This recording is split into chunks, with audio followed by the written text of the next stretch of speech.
How are you doing? Good. How are you doing? I'm good. Good to see you, my friends. Good to see you. Let's go for a walk and let's talk. Let's talk. So, how have you been? Yeah, really good, thanks. Really good. It's been a busy few months, but yeah, all really well. Good to hear. So, you left a market leader company and you have joined now a smaller firm. What's the thought behind that? What have we missed? Why are you doing this? Well, I had 8 years with, as you mentioned, the market leader in staffing solutions around the world. So, 2,000 staff, 100 locations globally. Yeah. And I got to a point where, I'm one of 50 directors around the world. Yeah. And, the impact that I'm having, whilst it's quite big on my team, is, relatively minimal in the grand scheme of things. So I got to a point where I started to want, something else and, something a little bit different.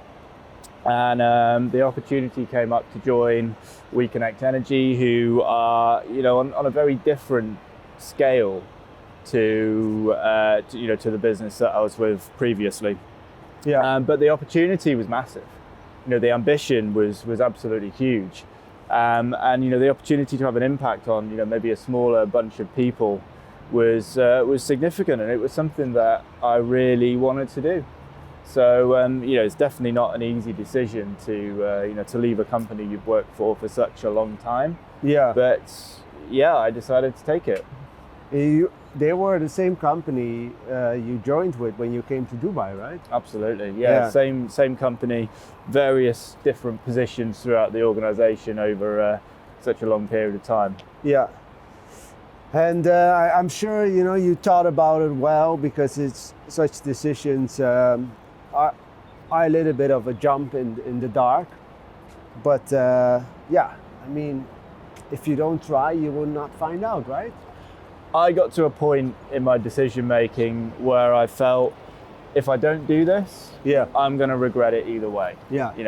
But if it works, there's only a 50% chance I'll regret it. Yeah. So no, look, it's one of those things that I thought I want to do this, and I believe I can make a success out of it. Yeah. I did it in the full knowledge that it's the hard decision. Yeah. It's really tough.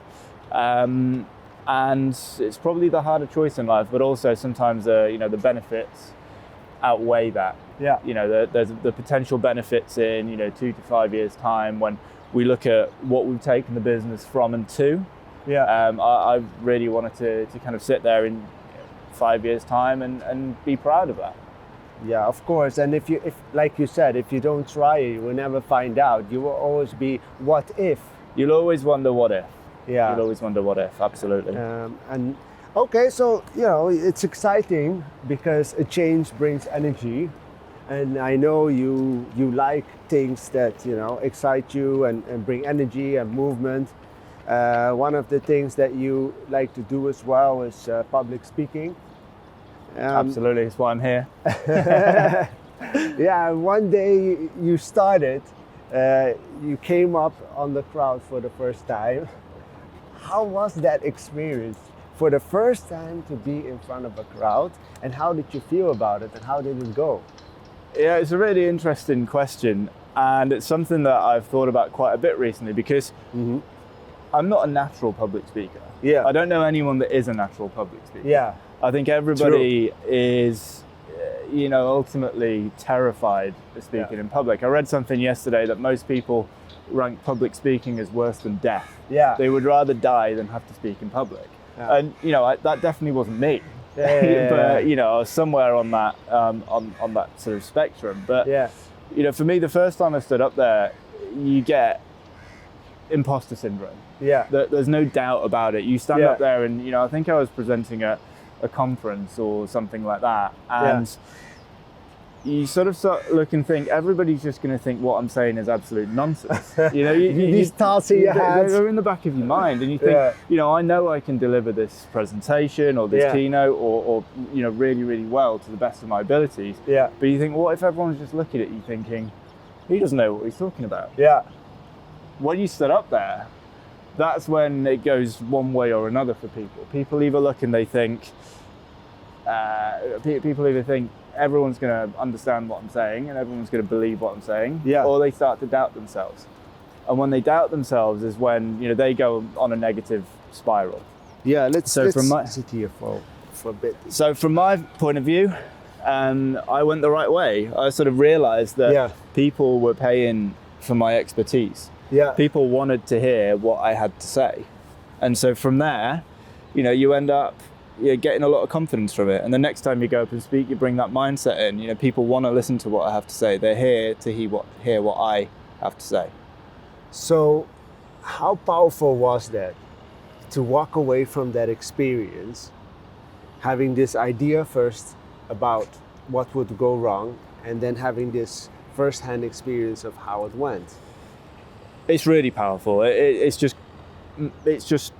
essential to success. Yeah. Because if you go up there and you have a bad experience and you don't come away from it thinking, people listen to me, you know, then you're going to go into your next one slightly less confident. Yeah. And then you end up on this negative cycle.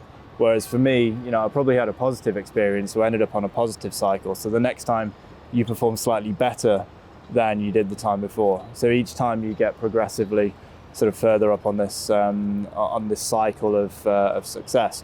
Whereas, you know, I hear of people who go and, you know, the first time they speak in public, it doesn't go right. Maybe some of their statistics are wrong. People question them. Yeah. They then start to question themselves. So it's really as much of your audience that impact how you can perform the next time than anything to do with your own individual performance.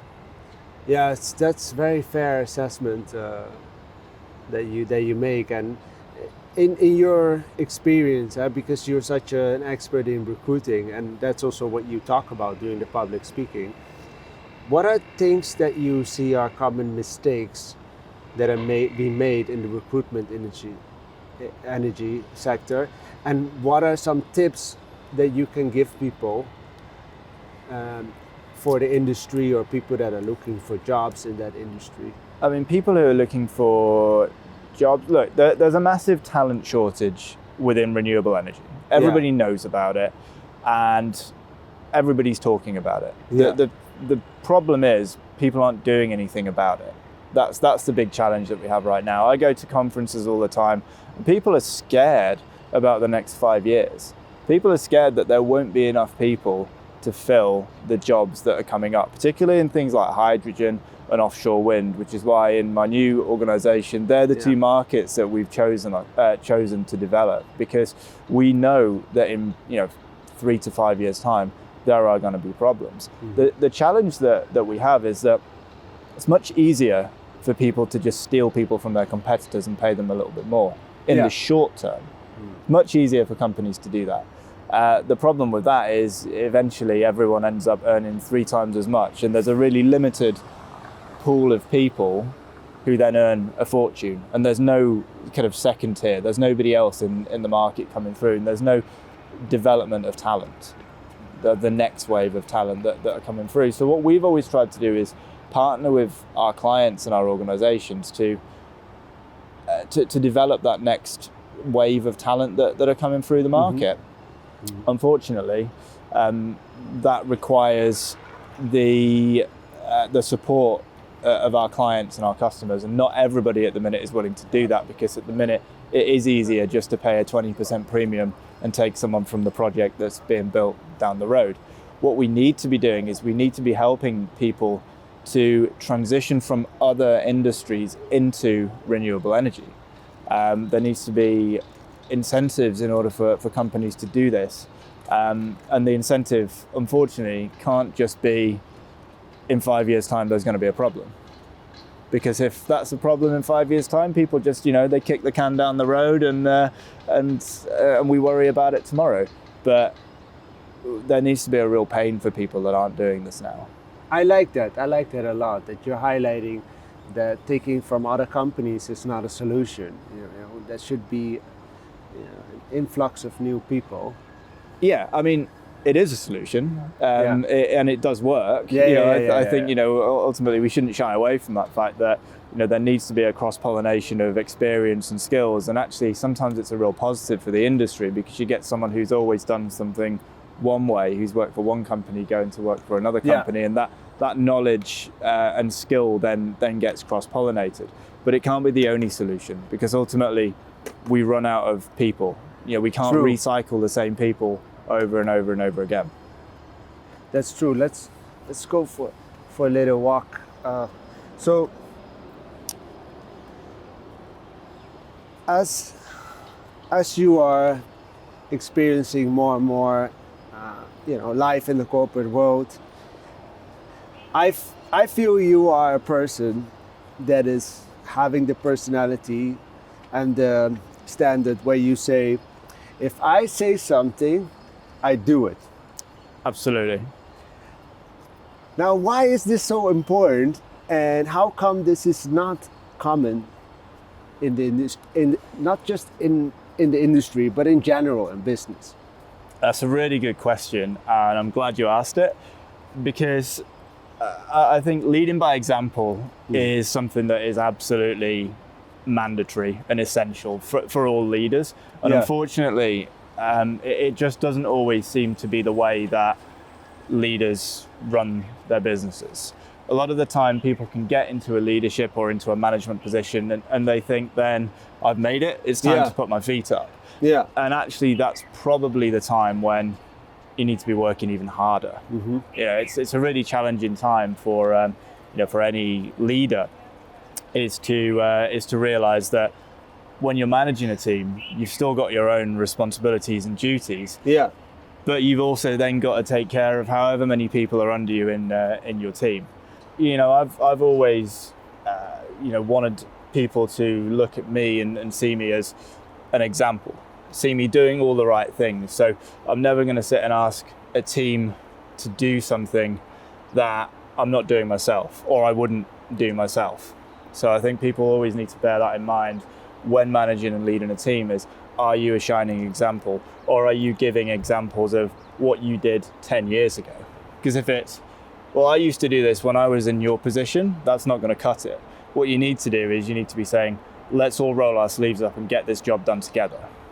Yeah, I definitely see that creates more respect, and people see how the situation is as well. I mean, people are just they can cut through things, and I see as well that you really care about your team. And is that something you can learn, or is that something that it's just coming along with the personality? I think anyone can learn it. I don't believe there's anything that anyone can't learn. Now, there are some things that come natural to some people more than others. But I think you have to embrace this mindset of the servant leader. You have to embrace the mindset of, I am here to take these people on a journey. Yeah. I work in a commission-based organization, and there's been significant numbers of times during my career where I've had people on my team who are earning more money than me. And that has never once frustrated me or annoyed me or, made me think, what am I doing? Mm-hmm. Actually, it makes me really happy. Yeah. Because commission is something that is, earned based on the one metric that really, really counts in an organization and in a business outside of values, which is financial. So you're performing extremely financially well, and you deserve to be rewarded for it. But from my point of view, I've never really been in a situation where I've looked at someone, coming up and seen them as, a threat. Actually, I get a real buzz out of seeing someone progressing on their career and on their journey. That's a great way to look at it, and I can imagine that a lot of people don't see it that way. I mean, it's actually true. It happens, and then good people leave organizations. They do. They do.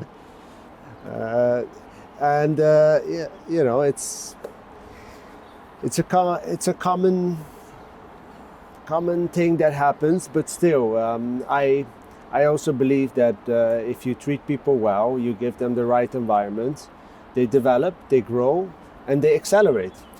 Absolutely, and I think there's nothing wrong with accepting that sometimes a better opportunity is going to come from an organization that's outside of your own. Yeah. And there's a Richard Branson quote, or everyone on LinkedIn says it's a Richard Branson quote. Nobody knows whether it actually is or not.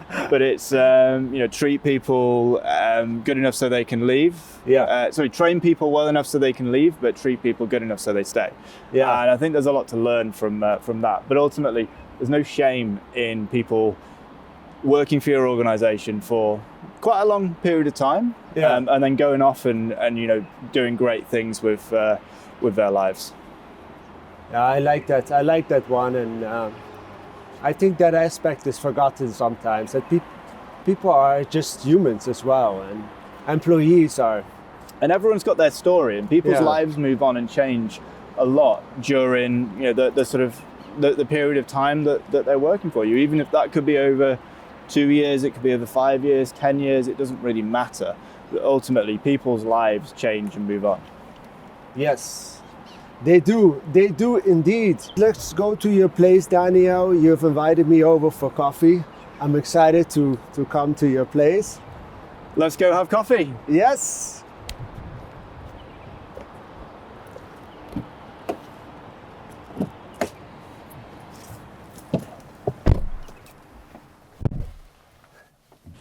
So Daniel, one of the things that I noticed from you is that you have a lovely family.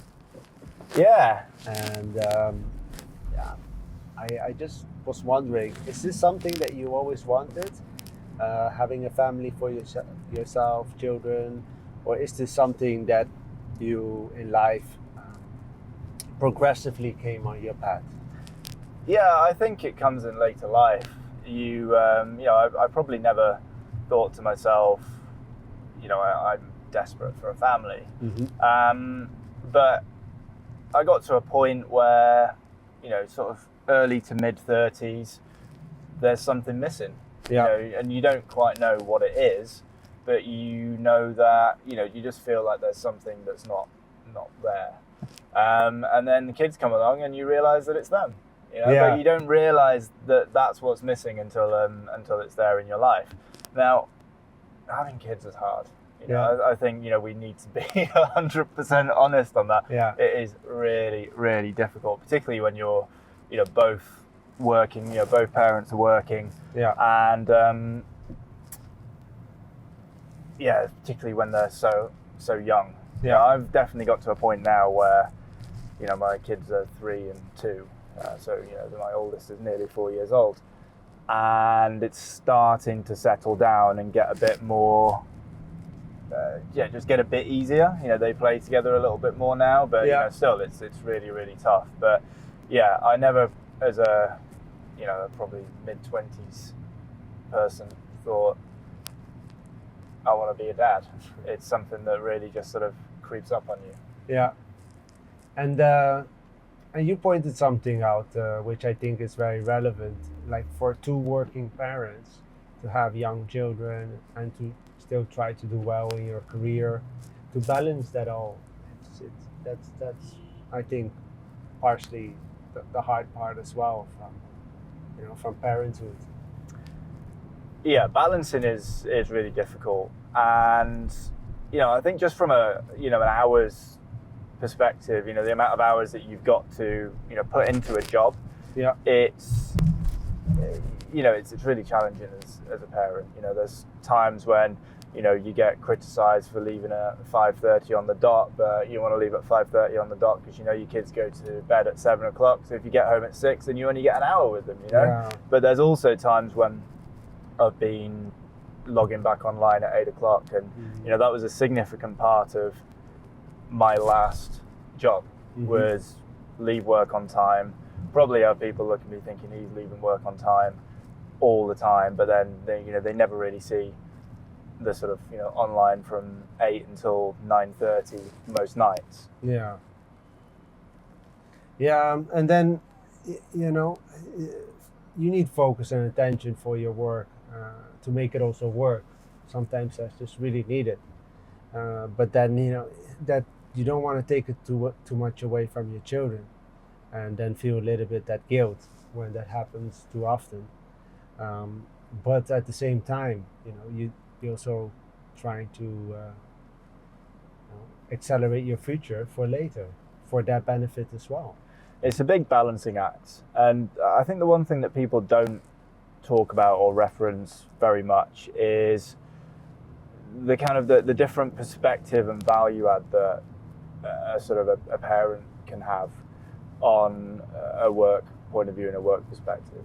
I think a lot of the time it's just considered as hours worked equals results, and I don't think that's necessarily the case. I think sometimes, particularly if you've got conflicting attitudes and mindsets, that can really help you to get to a consensus sooner. So, there's different types of teams, and I think teams that are formed of people who are identical and carbon copies and exactly the same of each other will never really perform as well as a team of like a variety of people from a variety of different backgrounds. And this is one thing that I was really proud of in my team in my last position, the 20 people I was talking about earlier.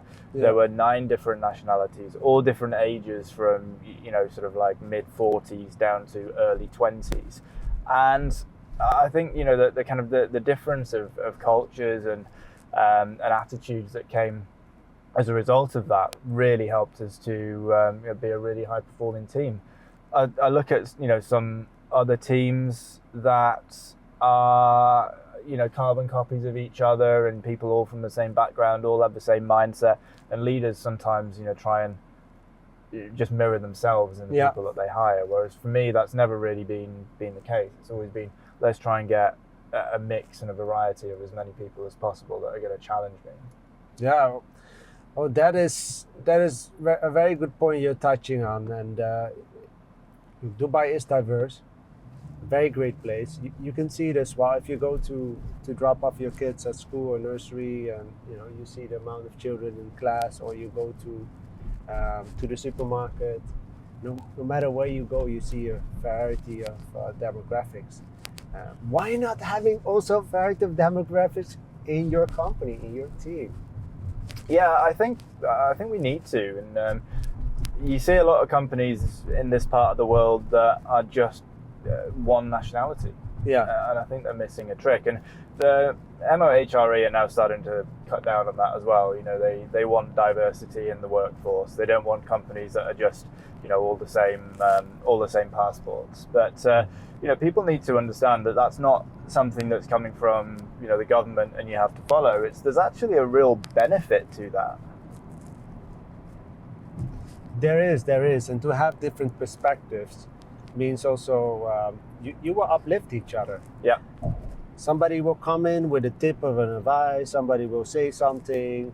Somebody will disagree, or people will agree when it's when there's something really common and makes sense. So I think that's a great thing to have and something to cherish.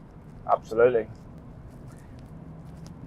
One thing that I was curious about asking you, Daniel, is that you work now quite some time in Dubai, but once upon a time you were back in the UK, and your father has his own company.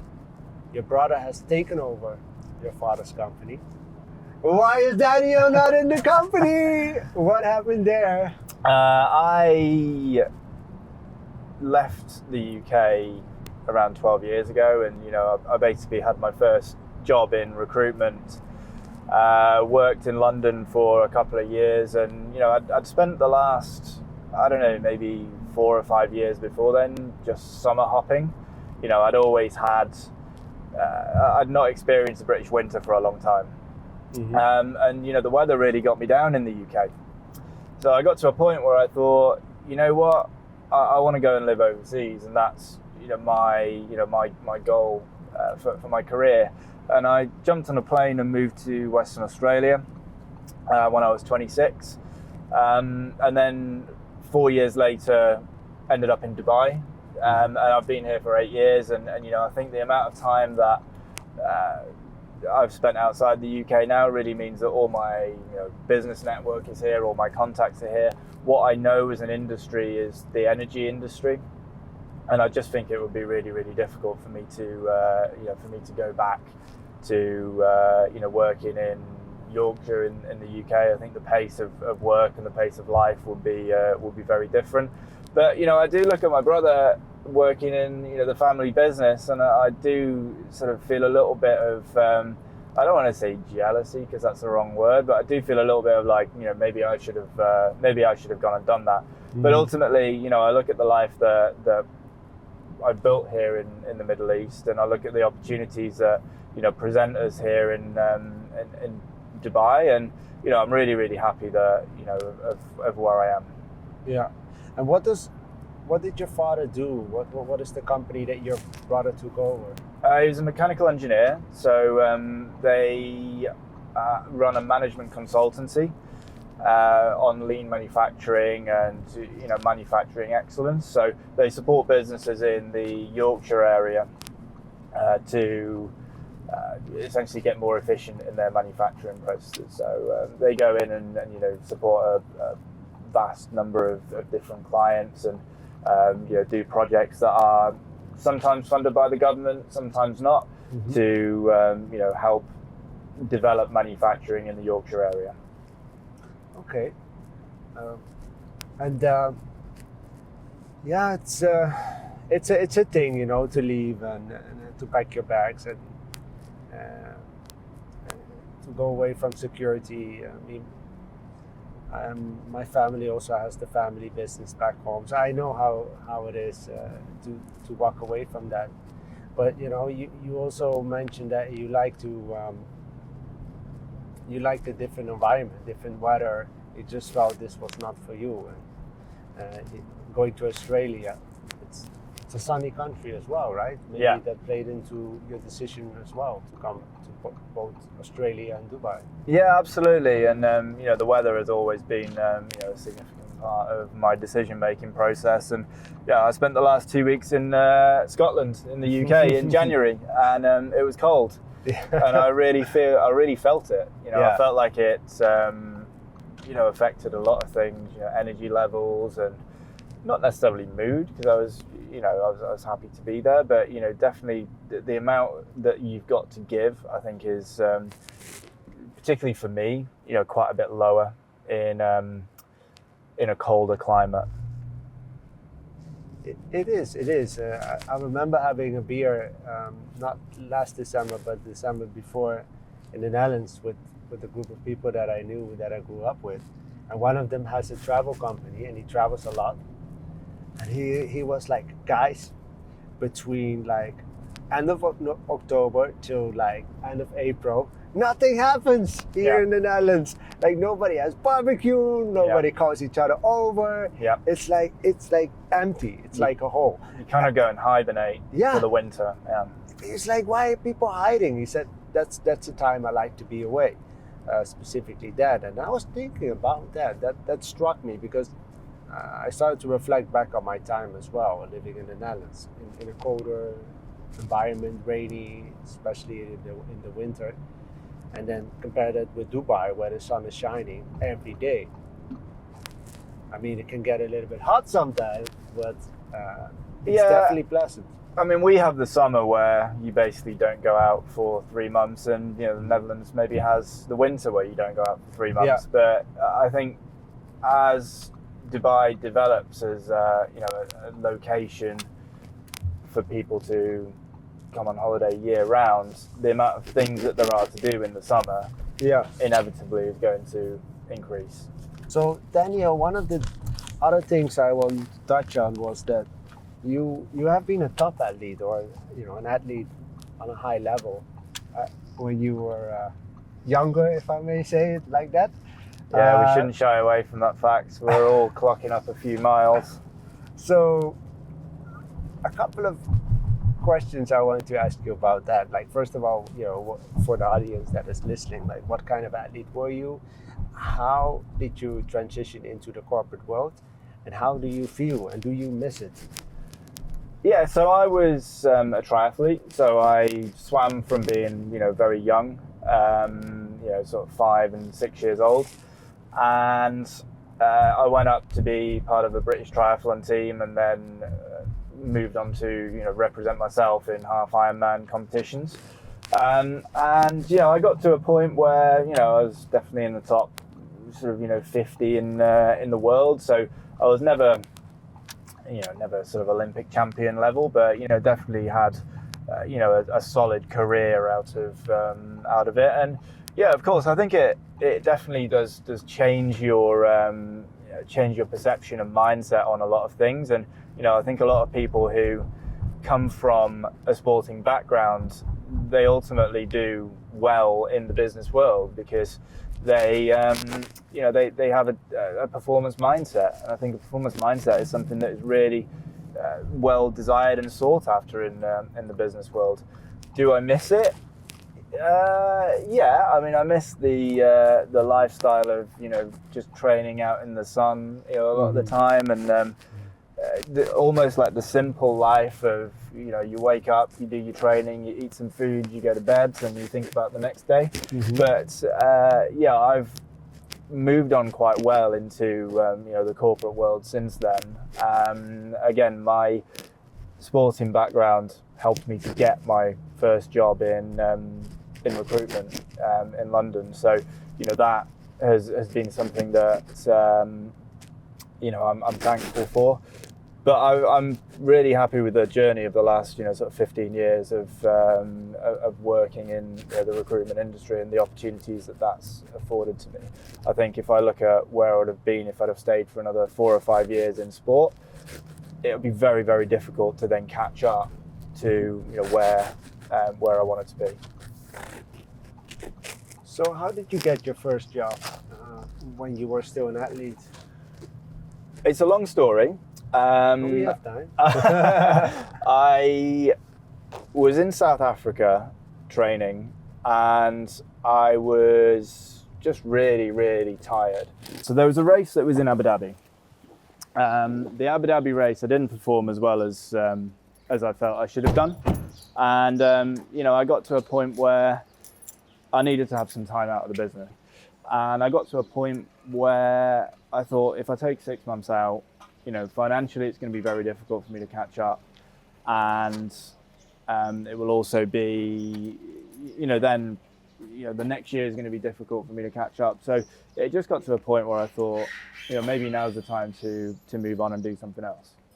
I uploaded my CV to a few job boards and things like that. And recruitment is the one thing that seemed to stick. I got a lot of calls from recruitment companies, and I sort of chose the one that I felt best matched where I wanted to go in my career. And London was a place I wanted to be. A lot of my friends were working down in London, and the rest is history, really. Okay, and that must have been a moment to struggle in what was then your professional career, and to have a realization like, is this the path forward? Yeah, and I also think I was starting to get to a point where I needed something else. Yeah. I needed more of just something that was different to what I'd done for the last 10 to 15 years.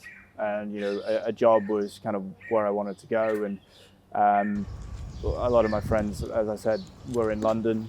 They all seemed to be doing really well in their careers, and it seemed like that was the place that I wanted to be as well. And London is a great city to live in and to explore, but it's very big, and like you said, it's not the warmest place. And you work long hours and the tubes and all that. Yeah. So how did you end up in Australia from London? I worked with somebody who had moved to Western Australia, and they just called me on the right day. I remember it was walking to the train station in London, and it was November, 7 o'clock in the morning, pitch black, snow driving down at me, and the guy phoned me and said, "You fancy giving Australia a go? The weather's great over here, and there's big opportunities."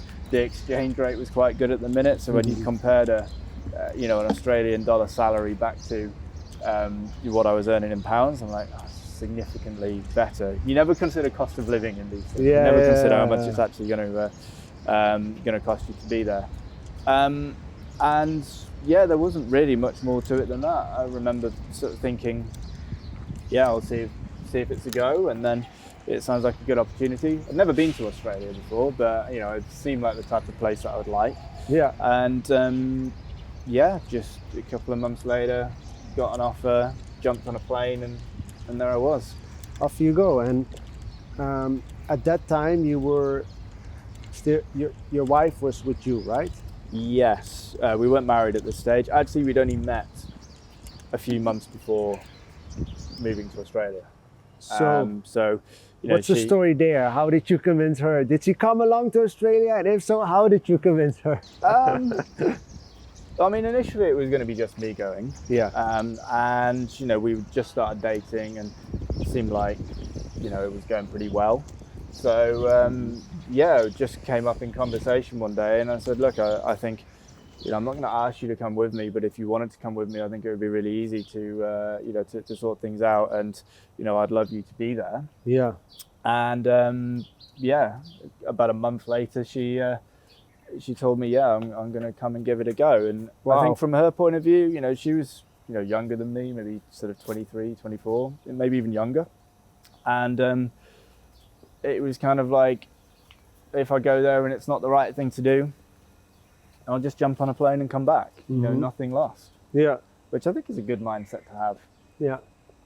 It is indeed, but still it's still a jump in the dark for her as well, and to do it based on somebody she met only a couple of months ago. Yeah. But it was a right decision. Ultimately, it was the right decision. Yeah. Well, you'd have to ask her that. But it seems like the right decision. You know, 12 years later and 2 kids. And, yeah, exactly. I mean, she could have also got on a plane and went back. And but yeah, that's. And what is the story behind moving from Australia then towards Dubai?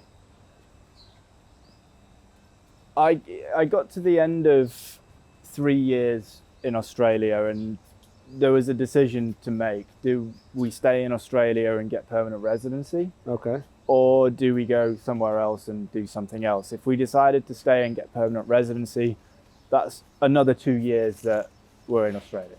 You know, you can't then make that decision and then leave, or you can do, but you know, ultimately it's you've missed out then on an opportunity.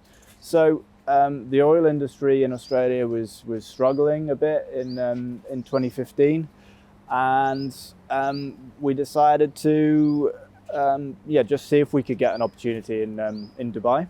Yeah. And I got in contact with, you know, my previous employer, and you know, so the process again went relatively smoothly. They sort of put an offer out. We put a deadline of December. I think in, you know, the November I got the offer, and it just kind of made sense to move. Now, it was a challenging decision to leave Australia because we liked living in Australia. We had lots of friends there, and you know, we'd sort of integrated quite well into things. But having known how the Middle East worked, I much preferred working in the Middle East than working in Australia. I think the business culture here is just really, really open and conducive to, you know, doing business. And you know, I always found it a bit of a struggle to do sales in Australia. It was not a struggle, but it was more difficult to do a sales job in Australia. So how did you find out it was better in Dubai? Or just by being here. So that's with the benefit of hindsight. Yeah. But I'd done quite a lot of work in the Middle East in my first job in London. So we did a lot of Middle East recruitment. So I suspected. But yeah, I never really found that out until, you know, I was on the ground here. Okay. It was a good gut feeling. It was a good gut feeling, yeah. But also I think life has got a lot easier in the 8 years that I've been living here. I mean, you've been here longer than me, so you can attest to that, you know, over the last 8 years, life in the Middle East has definitely got a lot more, things have just got a lot easier. Yeah, no, definitely there's been positive changes, and for the better of everybody. I think also, I was just discussing it with my wife as well, like before they needed to give these packages to convince people to come to Dubai, like, you know, come here, we give you this, and this. Yeah. And now it's like people are queuing up to come here. Yeah, there's a lot more people who actually are just here or want to live here. Yeah. So, you know, the expat package that, you know, the hardship allowances that people got originally just don't exist anymore. And it's probably the same with places like Saudi as well now. You know, Saudi, if you to go there, you used to need an absolute premium to be there. But now, you know, it's definitely coming down. Yeah. Because it's a much more livable place. You know, people actually want to live there. There's nice restaurants, there's things to do. Still can't have a beer. Yeah. But, you know, to some people that doesn't matter. Yeah. So yeah, there's just a lot of things are happening to make the country much more appealing for expats to live. Yeah, I was speaking with one person that is responsible for setting up freeholds in Saudi, and he was explaining that that's the direction the country wants to go. Wages will go down if it's more livable as well. But I did ask him a question, like, is your family living with you or abroad? He's like, abroad. I said, they'll be living in Arabian ranches. Everyone knows that. Oh, I was like, okay, maybe lead by example first. But you have definitely a good point there, that wages do correlate the pleasantness as well of the area. Talking about pleasantness, I think we have arrived at your place. Are we going in for a coffee? Yes, let's do it. Let's go. The house is full, right? Full of children. Full of children.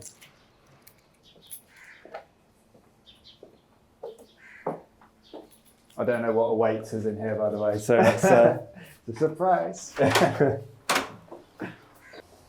Come on in. Thank you. What a lovely place you have, Daniel. Thank you very much. Come on in. Let's have a seat.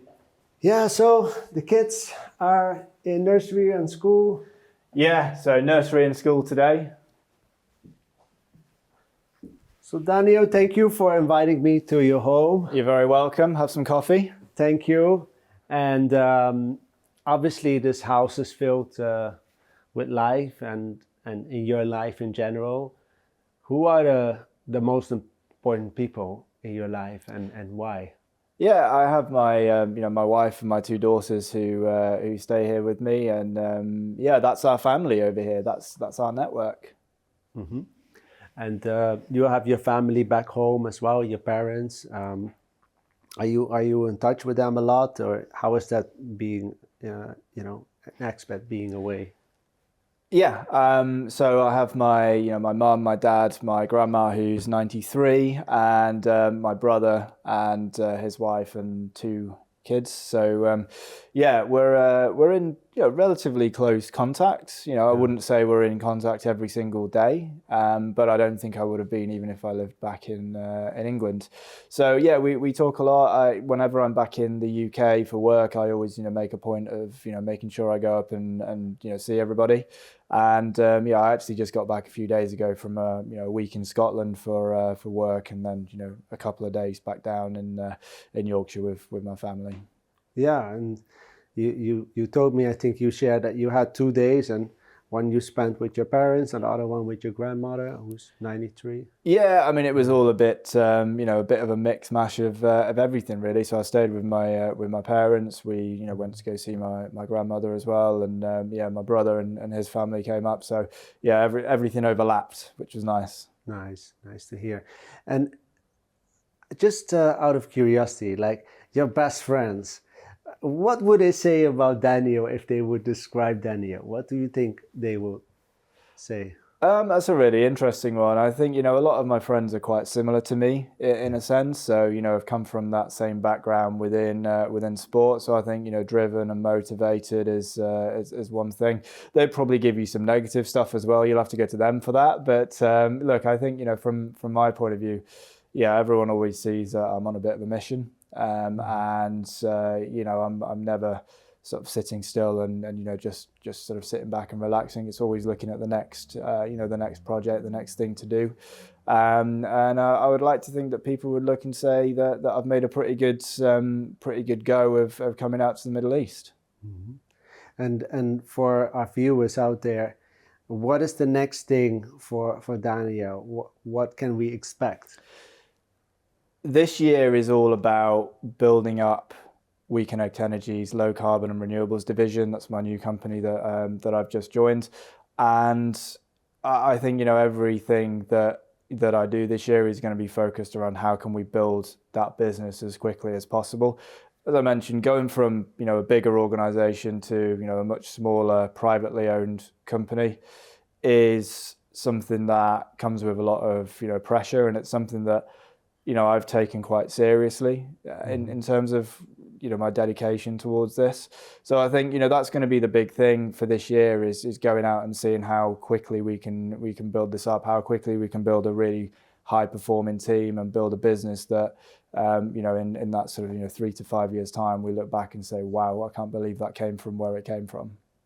Well, an exciting journey you had and you still have ahead of you, Daniel. I want to thank you so much for dedicating your time to come as a guest again, because this is our second time we're sitting down.